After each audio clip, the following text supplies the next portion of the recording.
High বন্ধুরা, শুভ সকাল। সবাই কেমন আছো? আশা করি সবাই ভালো আছো। তো দেখো কীরকম ঘাস হয়ে গেছে গোলাপ বাগানে, তার জন্যে আমি ঘাস মারা ওষুধ দিতে এসেছি। কেননা মেঘ দেখাচ্ছে, তো বৃষ্টি হবে, তো ঘাসে যদি না ওষুধ দিই তাহলে ঘাসগুলো আরও বড় বড় হয়ে যাবে।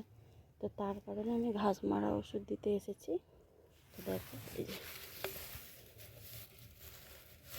এই একটা ঘাস মারা ওষুধ, এটা কম আছে বলে আর একটা নিয়ে এসেছি।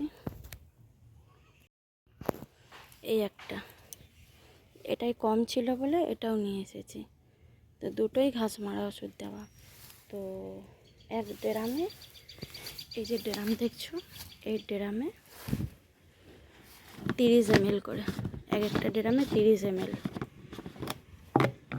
এই যে খাপ, এর খাপে 30 ml করে।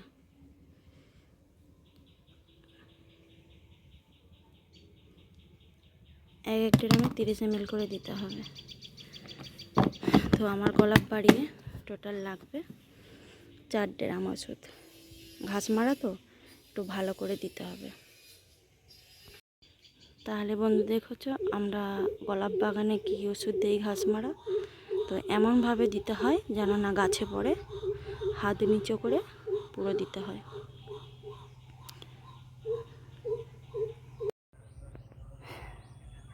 দেখো বন্ধুরা, আমি যে ঘাস মারা ওষুধ দিয়েছিলাম গোলাপ বাগানে, এ দেখো গোলাপ গাছ, তার যে ঘাস হয়েছিল, দেখো ওষুধ যে দিয়েছিলাম ঘাসগুলো সব মরে গেছে।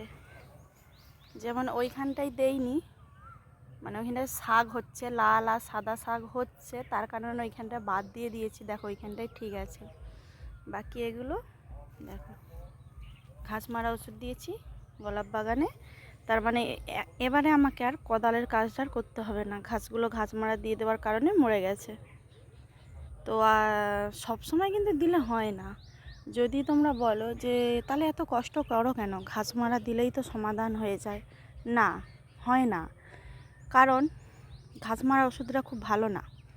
কেন, গাছে যেমন ঘাস মরে যায়, এরকম গাছের গোড়ায় যদি সবসময় ঘাস মারা ওষুধ দেওয়া হয় তো গাছ ভালো হবে না, সুন্দর থাকবে না গাছ।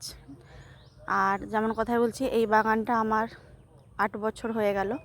তো এই 8 বছর একটা বাগান যাবে না সবসময় ঘাস মারা দিলে। অল্প সময় মানে কম সময় গাছ নষ্ট হয়ে যায়। তো তাই আমি ঘাস মারাটা খুব মানে বাধ্যই দিবা, নাহলে আমরা ঘাস মারা দিই না, খুব নিজেরা কাজ করে নিই। তো এখন আমার কাজ করার মতো পরিস্থিতি খুব খারাপ, তাই আমি ঘাস মারা ওষুধটা দিয়েছি বাধ্য হয়ে।